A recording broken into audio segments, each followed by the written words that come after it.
بسم اللہ الرحمن الرحیم۔ السلام علیکم دوستو، دنیا بھر کی خبروں میں آج آپ سنیں گے، لیکن اس سے پہلے اگر ہو سکے تو لائک اور سبسکرائب کا بٹن ضرور دبا لیں۔ شکریہ۔ امریکہ کے نائب قومی سلامتی مشیر کا کہنا ہے کہ پاکستان ایسے میزائل تیار کر رہا ہے جو امریکہ کے اہداف کو بھی نشانہ بنا سکتے ہیں۔ پاکستان ایسے میزائل تیار کر رہا ہے جو جنوبی ایشیا سے باہر امریکہ کے اہداف کو بھی نشانہ بنا سکتے ہیں۔ پاکستان کی میزائل تیاریاں اس کے ارادوں کے بارے میں سوالات اٹھاتی ہیں۔ قومی سلامتی کے مشیر کا مزید کہنا تھا کہ پاکستانی اقدامات کو ایک ابھرتی ہوئی دھمکی کے علاوہ کسی اور چیز کے طور پر دیکھنا مشکل ہے۔ اس سے پہلے دوستو، امریکہ نے طویل فاصلے تک مار کرنے والے بیلسٹک میزائلوں کی تیاری کے حوالے سے پاکستان کے 4 اداروں پر پابندی لگانے کے لیے ان کی نشاندہی کی تھی۔ ان اداروں پر الزام ہے کہ انہوں نے پاکستان کے بیلسٹک میزائل پروگرام کو آگے بڑھانے میں مدد دی۔ اس بارے پاکستان کا کہنا ہے کہ امتیازی طرز عمل علاقائی اور عالمی سلامتی کے لیے خطرہ ہے۔ پابندیوں کا تازہ اقدام امن اور سلامتی کے مقصد سے انحراف کرتا ہے، جبکہ پاکستان کا کہنا ہے کہ امتیازی طرز عمل علاقائی اور عالمی سلامتی کے لیے خطرہ ہے۔ پابندیوں کا تازہ اقدام امن اور سلامتی کے مقصد سے انحراف کرتا ہے۔ FIA نے یونان میں پیش آنے والے کشتی حادثے کے حوالے سے انسانی سمگلروں کے خلاف مقدمہ درج کرتے ہوئے بڑی کارروائی کی ہے اور اپنے افسران کو بھی گرفتار کیا ہے۔ گرفتار ملزمان فیصل آباد ایئرپورٹ پر بطور شفٹ انچارج تعینات تھے اور بتایا گیا کہ گرفتار ملزمان نے دوران ڈیوٹی مسافروں کی سکریننگ کے عملے میں غفلت اور لاپرواہی کا مظاہرہ کیا۔ یاد رہے دوستو کہ کشتی حادثے میں 18 متاثرین نے فیصل آباد ایئرپورٹ سے بیرون ملک سفر کیا تھا۔ یونان میں پیش آنے والے کشتی حادثے میں 17 افراد کو ریسکیو کر لیا گیا تھا۔ امریکی اعلیٰ عہدیداروں پر مشتمل وفد شام پہنچ گیا، جو حیات تحریر کے رہنماؤں سے ملاقات کرے گا۔ امریکی محکمہ خارجہ کا کہنا ہے کہ ملاقات کے دوران شام میں اقتدار کی منتقلی سمیت دیگر امور پر بات چیت ہوگی، جبکہ وفد شام میں لاپتہ امریکیوں سے متعلق معلومات بھی حاصل کرنے کے لیے کام کرے گا۔ شامی قیادت سے شام کے مستقبل کے متعلق ان کے ویژن کے بارے میں جاننے کی کوشش کرے گا اور یہ بھی پوچھے گا کہ امریکہ کس طرح شام کی مدد کر سکتا ہے۔ ڈاکٹر عافیہ صدیقی کیس کی سماعت کے دوران وزیر اعظم شہباز شریف کی جانب سے ڈاکٹر عافیہ سے متعلق امریکی صدر کو لکھے گئے خط کا دوستو ابھی کوئی جواب نہیں آیا۔ اسلام آباد ہائی کورٹ کے جسٹس سردار اعجاز نے ڈاکٹر عافیہ کی رہائی اور وطن واپسی سے متعلق درخواست پر سماعت کی۔ دوران سماعت عدالت نے کہا کہ امریکہ خود مختار ملک ہے، ڈاکٹر فوزیہ کا ویزا مسترد کر سکتا ہے، امریکہ وزیر اعظم کا ویزا بھی مسترد کر سکتا ہے، مگر معاملات کو سفارتی سطح پر لے جانا ہوتا ہے۔ دوران سماعت ڈاکٹر عافیہ کی بہن فوزیہ نے کہا کہ جب ایک ملک کا چیف ایگزیکٹو دوسرے ملک کے ایگزیکٹو کو خط لکھے تو جواب لازمی آتا ہے، جس پر نمائندہ وزارت خارجہ نے جواب دیا کہ وزیر اعظم شہباز شریف امریکی صدر جو بائیڈن کو لکھے گئے خط کا ابھی تک ان کی طرف سے کوئی جواب نہیں آیا۔ جسٹس اعجاز اسحاق نے ریمارکس دیے کہ ملک کے ایگزیکٹو نے خط لکھا اور اس کا جواب نہیں آیا تو اس کو کیا سمجھا جائے۔ عدالت کا کہنا تھا کہ امریکہ میں پاکستانی سفیر کے وفد کو جو بائیڈن انتظامیہ کے ساتھ ملاقات کرنی چاہیے تھی۔ بلوچستان کے راستے غیر قانونی طریقے سے پاکستانیوں کے یورپ جانے کا سلسلہ دوستو جاری ہے۔ گزشتہ 5 برسوں میں یورپ جانے کی کوشش میں گرفتار ہونے والوں کی مجموعی تعداد 90,000 سے تجاوز کر گئی ہے۔ بلوچستان کے 5 اضلاع چاغی، واشق، کیج، گوادر اور پنجگور کی سرحدیں ہمسایہ ملک ایران سے لگتی ہیں۔ غیر قانونی طور پر ایران جانے کے خواہش مند زیادہ تر افراد ضلع چاغی کے راستے استعمال کرتے ہیں۔ پچھلے کئی دہائیوں سے بلوچستان کے راستے قانونی اور غیر قانونی طریقے سے ایران اور یورپ جانے کا سلسلہ جاری ہے۔ انسانی سمگلر یورپ جانے کا خواب دیکھنے والوں کو بھاری رقوم کے عوض ایران کے راستے یورپ بھجواتے ہیں، جو ترکی سے آگے اٹلی، یونان اور دیگر ممالک کا سفر کشتیوں کے ذریعے کرتے ہیں۔ ان میں سے زیادہ تر دشوار راستوں اور موسمی حالات کے باعث یا تو گرفتار ہو جاتے ہیں یا پھر جان کی بازی ہی ہار بیٹھتے ہیں۔ ایک رپورٹ کے مطابق 2019 میں 17,452 افراد یورپی ممالک جانے کا خواب لیے راستے میں ہی جمع پونجی لٹا کر گرفتار ہو کر وطن واپس پہنچے۔ 2020 میں بیرون ملک جانے کی کوشش کرنے والوں کی تعداد بڑھ کر 20,595 ہوگی۔ 2021 میں 21,250 افراد گرفتار ہو کے واپس اپنے گھروں کو لوٹ آئے۔ 2022 میں 6,500 جبکہ 2023 میں 10,905 افراد گرفتار ہو چکے ہیں۔ اس سال تک دوستو اب تک 13,500 افراد غیر قانونی طور پر ایران جانے کی کوشش میں گرفتار ہو کر پیشیاں بھگت رہے ہیں۔ نائجیریا میں اسکول کے میلے میں بھگدڑ مچنے سے 35 بچے جاں بحق اور 6 زخمی ہو گئے۔ حادثہ جنوبی مغربی نائجیریا کے شہر ابادان میں پیش آیا۔ پولیس کا کہنا ہے کہ اسکول میلے میں بھگدڑ کی تحقیقات کے لیے 8 افراد کو گرفتار کیا گیا ہے، جن میں میلے کا اسپانسر بھی شامل ہے۔ پاکستان تحریک انصاف کے رہنما شیر افضل مروت نے خدشہ ظاہر کیا ہے کہ پیر کے روز 190 ملین پاؤنڈ کیس میں عمران خان کو 14 سال قید کی سزا سنائی جا سکتی ہے۔ ان کا کہنا تھا کہ پہلا مرحلہ ہے کہ مذاکرات کی ٹیبل پر بیٹھا جائے۔ سب سے اہم ہے کہ فریقین کا خلوص دل سے مسائل سے نکلنے کے لیے ٹیبل پر بیٹھنا۔ حنیف عباسی نے جو زبان استعمال کی وہ انہیں نہیں کرنی چاہیے تھی۔ کچھ پاکستانی کمپنیوں پر امریکی پابندیوں کی حمایت میں پی ٹی آئی امریکہ کے ترجمان سجاد برقی کی پوسٹ سے تعلقی ظاہر کرتے ہوئے شیر افضل مروت کا کہنا تھا کہ سجاد برقی پی ٹی آئی کے باضابطہ عہدیدار نہیں ہے، ہر شخص خود ساختہ ترجمان بن جاتا ہے۔ ان کا کہنا تھا کہ سب سے سنگین مسئلہ یہ ہے کہ کسی حکومتی ادارے پر اس طرح کی پابندی لگی۔ ہم پاکستان کی سالمیت، بقا اور ترقی کے لیے ایک ہیں۔ ہم مطالبہ کرتے ہیں کہ اس طرح کی پابندیوں کو ہٹایا جائے۔ بنگلہ دیش نے ڈھاکہ ایئرپورٹ پر پاکستانی مسافروں کی جانچ پڑتال کے لیے قائم خصوصی سیکیورٹی ڈیسک ختم کر دیا۔ بنگلہ دیشی حکومت کی جانب سے پاکستانی ویزا کے درخواست دہندگان کے لیے اضافی کلیئرنس کی شرط بھی ختم کر دی گئی۔ اس کے علاوہ بنگلہ دیش نے پاکستان سے آنے والے سامان کے 100 فزیکل معائنے کی شرط بھی ختم کر دی۔ بیلسٹک میزائل کو لے کر پاکستان تحریک انصاف کے زلفی بخاری نے پاکستانی اداروں پر حالیہ امریکی پابندیوں کی مذمت کی ہے۔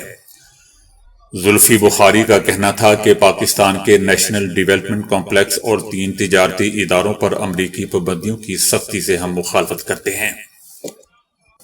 زلفی بخاری نے امریکی حکومت پر تنقید کرتے ہوئے کہا کہ صدر جو بائیڈن کی حکومت نے اپنی آخری سانسوں میں بھی دوہرے معیار برقرار رکھا۔ یاد رہے دوستوں کہ امریکہ نے طویل فاصلے تک مار کرنے والے بیلسٹک میزائلوں کی تیاری کے حوالے سے پاکستان کے 4 اداروں پر پابندی لگانے کا اعلان کیا ہے۔ اسرائیلی صہیونی میڈیا کا کہنا ہے کہ اس سال 500 سے زائد صہیونی فوجی افسران اپنے عہدوں سے مستعفی ہو چکے ہیں۔ اس سے پہلے دوستوں قیاس آرائیاں کی جا رہی تھی کہ جنگ ختم ہونے کے بعد بڑی تعداد میں صہیونی فوجی افسران استعفیٰ دے سکتے ہیں، تاہم مبصرین کی توقعات کے برعکس مستعفی ہونے کا سلسلہ پہلے شروع ہو گیا۔ فوجی افسروں کے استعفے کی مختلف وجوہات ہیں، جن میں سے فوج کی ناگفتہ حالات، حکومت کی جانب سے نظر انداز کیے جانے اور جنگ کی سختیاں قابل ذکر ہیں۔ استعفوں کی شرح میں اضافے سے دوستوں صہیونی فوج کو مختلف چیلنج سے نمٹنے میں مزید مشکلات کا سامنا ہوگا۔ مختلف محاذوں پر مسلسل جنگ اور اقتصادی مشکلات کی وجہ سے صہیونی فوجی اہلکار تھکاوٹ اور مختلف ذہنی بیماریوں میں مبتلا ہو چکے ہیں، جس کی وجہ سے صہیونی فوجیوں کی خودکشی کی خبریں بھی ذرائع ابلاغ کی زینت بن رہی ہیں۔ ڈالر پر انحصار کم کرنے کے حوالے سے جہاں وسیع پیمانے پر دوستوں منصوبہ بندی کی جا رہی ہے، وہیں نو منتخب امریکی صدر کی چائنا، روس، برازیل، بھارت، جنوبی افریقہ، ایران، مصر، ایتھوپیا اور متحدہ عرب امارات کو ڈالر کے مقابلے میں لین دین کے لیے کسی نئی کرنسی کا انتخاب کرنے پر 100% تک ٹیکس عائد کرنے کی دھمکی نے نیا پنڈورا باکس کھول دیا ہے۔ ٹرمپ کا کہنا ہے کہ برکس ممالک ڈالر سے دور ہونے کی کوشش کریں گے اور ہم دیکھتے رہیں گے، اب نہیں چلے گا۔ انٹرنیشنل تجزیہ کار ڈالر، یورو اور یوآن کے درمیان غلبے کی دوڑ کو کچھوے کی دوڑ سے تشبیہ دے رہے ہیں۔ اس میں کوئی دو رائے نہیں ہے کہ ذخائر رکھنے کے لیے مغربی کرنسیوں کا واحد متبادل یوآن ہو سکتا ہے، لیکن اس کے لیے چائنا کو بہت کچھ بدلنا ہوگا، جس کے لیے اصلاحات اور شفافیت، بچت کی ترغیبات، سرمایہ کی نقل و حرکت کے کنٹرول کے خاتمے کی ضرورت ہے۔ ٹیرفز دوستو صدر ٹرمپ کی معاشی سوچ کا مرکزی حصہ ہے اور وہ انہیں معاشی ترقی، مقامی طور پر نوکریوں کو تحفظ اور ٹیکس آمدن بڑھانے کے لیے کارآمد سمجھتے ہیں۔ ماضی میں یہ دعویٰ بھی کیا جا چکا ہے کہ یہ ٹیکس ایک دوسرے ملک کی جیب پر بھاری پڑیں گے، مقامی سطح پر نہیں۔ سابقہ دور صدارت میں بھی متعدد ٹیرف لگائے گئے تھے، جنہیں بعد میں صدر جو بائیڈن کی انتظامیہ نے بھی برقرار رکھا تھا۔ اب بھی بظاہر یہی دکھائی دے رہا ہے کہ ڈالر بین الاقوامی تجارت کے لیے نہ صرف یوں ہی استعمال ہوگا، بلکہ IMF، ورلڈ بینک اور دیگر ادارے جنگ کے بعد معاشی مشکل کا سامنا کرتے ہوئے ممالک کو اسی کرنسی میں ہی قرض دیں گے۔ روس سونے کے مقابلے میں متعین کردہ اپنی روبل کرنسی کی قیمت کو تیل فروخت کرنے کے لیے قبول کر رہا ہے، جبکہ چائنا توانائی کی ضرورت پوری کرنے کے لیے خلیجی ممالک کو اپنی مقامی کرنسی میں ادائیگی کی بات کر رہا ہے۔ امریکی اور یورپی معیشت کے مسلسل سکڑنے سے اقوام عالم پر بے یقینی کے بادل چھا رہے ہیں۔ امریکہ میں کساد بازاری یعنی ریسیشن کا امکان 40%، یورپی ممالک میں 55%، جبکہ ایشیا میں 20 سے 25% کے درمیان لگایا جا رہا ہے۔ امریکی ریسیشن، یوکرین تنازع اور فلسطین میں صہیونی جارحیت کے بعد یورپی ممالک کو ان دنوں سخت حالات کا سامنا کرنا پڑ رہا ہے۔ یہی وجہ ہے کہ 7G ممالک کے رہنما خوراک کے بحران سے متاثرہ افراد کی مدد کرنے، غریب ترین ممالک کے قرضوں کو منسوخ کرنے اور موسمیاتی تبدیلیوں کے خلاف ہیں۔ روس اور چائنا کی بڑھتی ہوئی دفاعی صلاحیتوں کو مد نظر رکھتے ہوئے صدر ٹرمپ نے دھمکی دی تھی کہ اگر رکن ممالک نے اپنا بوجھ نہ اٹھایا تو وہ خود کو اس اتحاد سے نکالیں گے۔ اب مغرب بھی دوستوں خصوصاً امریکہ سے دور ہو رہا ہے، جس کی بڑی وجہ یہ ہے کہ زیادہ ترقی پذیر ممالک ابھرتی ہوئی نئی طاقتوں کی طرف دیکھ رہے ہیں۔ چائنا اور روس کے رویے سے صاف اندازہ ہوتا ہے کہ وہ اپنے اس اتحاد کو دنیا بھر کے سامنے امریکہ کے بنائے گئے دفاعی اتحاد کے نعم البدل کے طور پر پیش کرنا چاہتے ہیں۔ یا سادہ الفاظ میں دوستو یوں سمجھ لیجئے کہ اس اتحاد میں رکن ممالک کی تعداد کا بڑھنا امریکی مفادات کے لیے ایک سنگین چیلنج ثابت ہوگا۔ روس اپنے دوست ممالک کے ساتھ تیل کی ترسیل کو ہی بڑھانا نہیں چاہتا، بلکہ اس کی کوشش ہے کہ رقم کی منتقلی کا کوئی ایسا متبادل نظام بنایا جائے جس سے ڈالر اور یورو پر انحصار کو کم کیا جا سکے۔ پیٹرو یوآن کے اجراء سے عالمی معیشت میں ڈالر کی حکمرانی کو یقیناً کمزور کیا جا سکتا ہے۔ ابھرتی ہوئی معیشتوں کے نمائندہ تجارتی اور اقتصادی فورم برکس کے فیصلے، وسعت اور اثرات کی گونج دوستوں دنیا بھر میں اب سنائی دے رہی ہے۔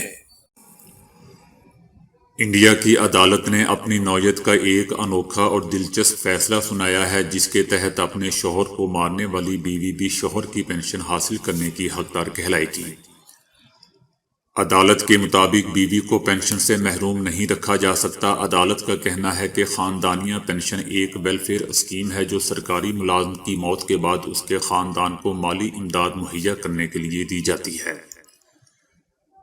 بیوی اگر فوجداری مقدمے میں قصوروار پائی جاتی ہے تو بھی وہ اپنی فیملی پنشن کی حقدار ہے۔ اس کیس میں دوستو ایک خاتون بلجیت کور نے عدالت کو بتایا کہ 2008 میں میرے شوہر کی موت واقع ہو گئی تھی اور 2009 میں میرا نام کیس میں درج کر لیا گیا تھا اور 2011 میں مجھے مجرم قرار دے دیا گیا تھا۔ میں 2011 تک پینشن حاصل کرتی رہی، لیکن کیس میں قصوروار ٹھہرائے جانے کے بعد ہریانہ کی حکومت نے میرے شوہر کی پینشن لینے پر پابندی عائد کر دی۔ اب پنجاب اور ہریانہ ہائی کورٹ نے ہریانہ حکومت کے اس فیصلے کو کالعدم قرار دیتے ہوئے متعلقہ محکمے کو تمام بقایا جات کے ساتھ اس خاتون کو 2 مہینے کے اندر پینشن ادا کرنے کا حکم دیا ہے۔ پھلوں کے اوپر موجود سٹیکر تو سب نے دیکھے ہوں گے، لیکن کیا آپ جانتے ہیں کہ ان کا کیا مطلب ہوتا ہے؟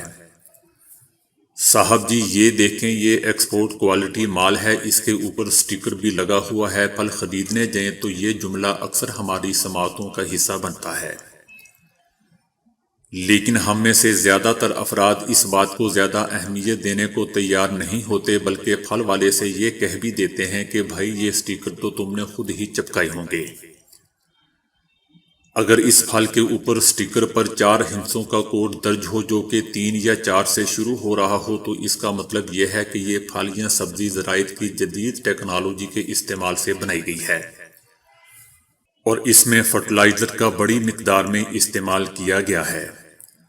اگر اس سٹیکر پر 5 ہندسوں کا کوڈ موجود ہو جو کہ 8 سے شروع ہو، تو اس کا مطلب ہے کہ اس پھل کی تیاری کے دوران جینیٹک ٹیکنیک کا استعمال کیا گیا ہے۔ عام طور پر خربوزے، کیلے اور پپیتے اس ٹیکنیک سے تیار کیے جاتے ہیں۔ اگر کسی پھل کے اوپر ایسا سٹیکر لگا ہو جس کے اوپر 5 ہندسوں کا کوڈ 9 سے شروع ہو رہا ہو، تو اس کا مطلب یہ ہوتا ہے کہ یہ پھل آرگینک فوڈ ہے اور اس کی تیاری میں زراعت کے قدیم طریقے کو استعمال کیا گیا ہے اور اس کی تیاری میں کسی قسم کی کیمیائی کھاد استعمال نہیں کی گئی۔ اور اگر کسی پھل کے اوپر موجود سٹیکر پر کسی قسم کا نام درج نہ ہو، تو اس کا مطلب یہ ہے کہ یہ ایکسپورٹ کوالٹی نہیں ہے اور اس کے اوپر موجود سٹیکر پھل فروش نے گھر سے چھپوا کر لگایا ہے اور اس پھل کا ایکسپورٹ سے کوئی تعلق نہیں ہوتا۔ تو دوستو ابھی کے لیے اتنا ہی۔ ویڈیو کو لائک اور شیئر کرنے کا بہت بہت شکریہ۔